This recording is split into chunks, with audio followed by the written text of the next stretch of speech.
Jaksa akhirnya menghentikan proses hukum terhadap Hogi, suami yang ditersangkakan karena mengejar jambret yang tewas dalam kecelakaan lalu lintas. Apa yang bisa jadi catatan dalam kasus hukum ini? Kita bahas bersama Teguh Sri Raharjo, kuasa hukum Hogi Minaya, dan juga ada Guru Besar Fakultas Hukum Universitas Jenderal Sudirman, Profesor Hipnu Nugroho. Pak Teguh, Prof. Hipnu, selamat petang semua. Selamat petang, Mas. Selamat petang, Teguh. Baik, saya ingin ke Pak Teguh terlebih dahulu bahwa Kejaksaan sudah memberikan surat ketetapan penghentian penuntutan atau SKP 2 kepada Anda. Bisa diceritakan Pak prosesnya seperti apa? Ya, sebenarnya kalau kita kemudian bicara diterbitkannya SKP 2 ya, surat ketetapan penghentian penuntutan, satu bahwa perkara ini kan sudah sampai pada tahapan kewenangan dari penuntut umum. Ya. Kemudian yang kedua, setelah diterima oleh penuntut umum, kemudian kami mendapatkan suatu kondisi dipanggil oleh teman-teman yang ada di Komisi 3 DPR, sebagaimana yang sudah kita bersama kemarin. Komisi 3 DPR sudah memberikan kesimpulan bahwa perkara yang menimpa klien kami, Mas Hogi ini harus ditutup dengan karena ada karena kepentingan hukum, ya, ditutup karena kepentingan hukum sesuai dengan pasal 65 huruf M KUHP yang baru. Nah, kemudian follow up dari itu yang kemarin tentunya dari pihak kepolisian dalam ini Polresta Sleman, kemudian Kejaksaan Negeri Sleman yang juga mengikuti dan memang ikut serta dalam rapat dengar pendapat umum di Komisi 3 DPR, itu juga harus memfollow up terkait dengan kesimpulan yang sudah diberikan oleh Komisi 3 DPR, yaitu menutup perkara demi kepentingan hukum, yang itu juga diatur dalam KUHP yang baru, jadi wewenang penuntut umum itu di pasal 5 huruf M tadi KUHP yang baru. Seperti itu, Mas Dipo. Oke, saya ingin ke Prof. Hipnu bahwa akhirnya Kejaksaan memberikan SKP 2 ataupun menghentikan penuntutan dan kasus yang kemudian menimpa Hogi ini dihentikan. Saya ingin minta catatan dan evaluasi Anda terkait dengan kasus ini, Prof. Hipnu. Ya, begini Mas, memang dalam suatu penanganan perkara tidak mudah, apalagi dalam kepolisian itu sebagai pintu pertama, ya. Istilahnya the gatekeeper of criminal justice system, gitu. Jadi kalau memang di kepolisian salah, semuanya akhirnya bersalah. Nah, dalam hal seperti ini, sekarang penegak hukum harus melihat sebagai bentuk kausalitas dalam suatu perkara. Sebab utamanya itu apa? Kan gitu kan, pertanyaan gitu. Kalau memang sebab utamanya itu terhadap kaitannya jambret, berarti kaitan jambret itu yang dilakukan lebih dulu. Dalam upaya-upaya jambret itu adalah upaya-upaya kekerasan, kejahatan dengan kekerasan. Kekerasan dengan kekerasan. Nah, kejahatan kekerasan mau tidak mau dalam konsep kriminologi harus juga dilawan dengan kekerasan. Tapi bukan dalam tanda petik melanggar hukum, tapi dalam suatu konsep pembelaan diri. Pembelaan diri dalam keadaan terpaksa. Nah, disitulah dalam suatu konsep hukum ketika dalam keadaan darurat pembelaan terpaksa itu dilindungi, kan gitulah. Oleh karena itu dalam hal seperti ini polisi harus hati-hati dalam menangani suatu perkara.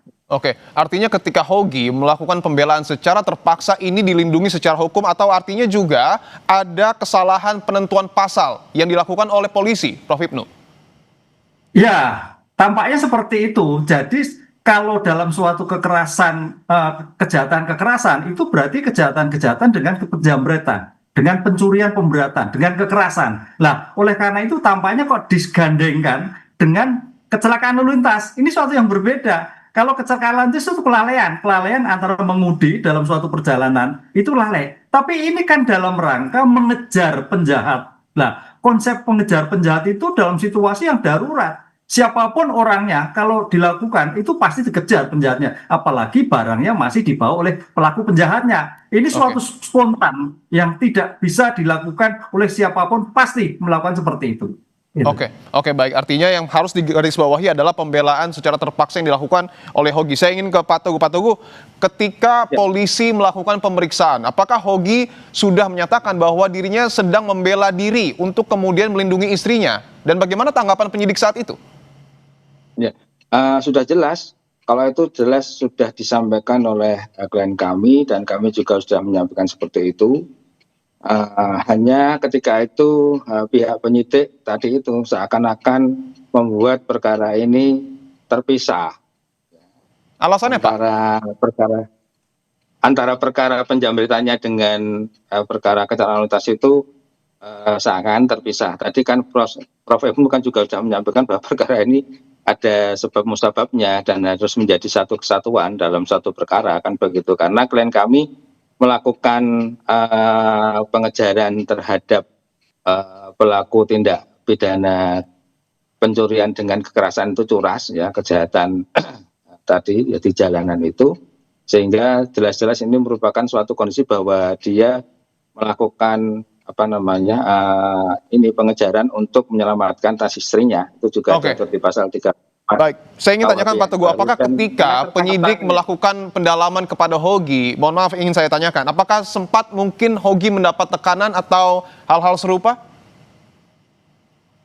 Kalau di ranah penyidikan ketika itu nggak ada tekanan sih, hanya tadi itu format penyelesaian perkara nampaknya kemudian dipisahkan antara tindak pidana penjamretannya dengan kecelakaan lalu lintasnya itu. Yang itu kan seawal juga sudah kami sampaikan ternyata kan juga didukung oleh Komisi 3 DPR bahwa itu tidak bisa pisahkan. Tadi Prof. Ibnu kan juga sudah ngendiko seperti itu, sudah menyampaikan seperti itu juga, iya.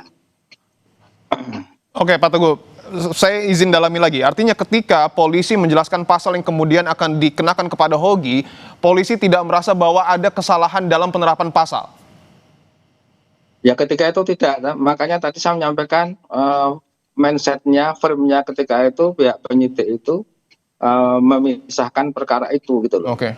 Kami sudah berdiskusi bahwa nggak bisa seperti itu, tapi kan kami bukan decision maker. Iya. Kecuali kalau kami decision maker lah itu mungkin kami bisa kemudian memilih ini aja gini memberi pemaksaan terhadap, kan kami nggak bisa seperti itu karena memang kewenangan penyidik untuk menentukan seperti itu kan. Oke, saya ingin ke Prof. Ibnu lagi. Prof, bagaimana kemudian pengawasan yang harus dilakukan? Karena kalau bisa saya garis bawahi dari pernyataan Anda sebelumnya bahwa ini kesalahan struktural. Artinya pintu masuknya dari Polri, tetapi juga berlanjut hingga kejaksaan. Bagaimana pengawasan yang harus dibenahi? Ya, ini memang suatu perkara harus dikoreksi ya. Karena dalam suatu KUHP baru, ketika suatu penanganan perkara, kejaksaan itu, polisi itu sudah harus koordinasi dengan kejaksaan. Itu KUHP baru. Kalau KUHP lama itu ada asas deferensi fungsional, fungsi penyidik, fungsi penuntut umum. Nah, berdasarkan KUHP baru, itu merupakan kesatuan. Ketika suatu perkara, penyidik itu mengkoordinasikan dengan kejaksaan. Apakah ini perkara itu layak untuk P21, untuk layak ditingkatkan atau tidak? Nah, ini kayaknya kan terpisah antara penyidik dan kejaksaan. Pelimpahan diterima. Harusnya sejak awal juga kejaksaan juga menginformasi, oh ini nggak bisa bisa. Ini merupakan satu kesatuan. Artinya sederhananya kesalahan ini tidak hanya dilakukan oleh polisi tetapi juga oleh pihak kejaksaan. Tampaknya seperti itu karena kejaksaan sudah menerima berkas istilahnya P1 atau itu Mas Teguh yang tahu itu P21 itu yang diterima. Berarti kan perkara cukup. Harusnya sejak awal dalam suatu konteks baru kejaksaan sudah masuk dalam suatu lini penyidikan sebagai jaksa peneliti sehingga suatu perkara itu asas cepat. Dalam suatu perkara itu tidak ada penyidik penuntut merupakan satu kesatuan sebagai koordinasi. Itu prinsip di dalam KUHP baru. Oke, bahwa yang kita tahu juga polisi sudah mengambil langkah tegas dengan menonaktifkan Kapolres Sleman. Sementara di Kapolresta Sleman, sementara untuk di Kejaksaan Negeri Sleman ini belum ada tindakan internal. Apakah ini juga perlu didorong, Prof. Ibnu? Ya, semua tergantung pada pimpinan masing-masing ya. Karena dalam suatu konteks manajemen itu memang kalau di kepolisian itu kan memang sipil, tapi organisasinya itu organisasi komando, struktur. Dalam organisasi struktur tidak ada anak buah salah. Kan itu. Yang salah adalah pimpinannya. Makanya kalau kita lihat Polda Jogja sudah mengambil alih suatu luar biasa. Karena nggak ada anak buah salah, nggak ada penyidik, yang salah adalah Kapolrestanya dan Kasatnya. Ini sebagai bentuk pertanggungjawaban organisasi garis. Ya. Gitu. Oke, dan kita tunggu bagaimana kemudian langkah selanjutnya untuk pembenahan internal baik di Polri ataupun Kejaksaan. Saya ingin terakhir ke Pak Teguh bahwa dugaan sementara ada kelalaian proses hukum yang kemudian dijalankan. Apakah kuasa hukum Hogi dan juga Hogi beserta dengan istrinya ini akan mengambil langkah hukum ke depan untuk merespon hal ini, Pak Teguh? Ya, begini Mas Dipo, jadi klien kami Mas Hogi sudah legowo sekali ketika kemudian dinyatakan perkara ini ditutup untuk demi kepentingan hukum. Ya, kemarin suratnya juga sudah diterima, sudah lega sekali, dan nampaknya masyarakat juga sudah mengetahui secara pasti bahwa kondisi yang dialami oleh Mas Hogi ini memang suatu tindakan yang tidak bisa disalahkan atau bukan merupakan tindak pidana seperti itu. Oke. Mas. Jadi sudah legowo sekali ya. Oke, tentu kita berharap juga bahwa kejadian yang kemudian menimpa Hogi ini menjadi evaluasi dalam proses penegakan hukum kita. Terima kasih Pak Teguh dan juga Prof. Hipnu telah bergabung di Kompas Petang. Selamat malam, Pak.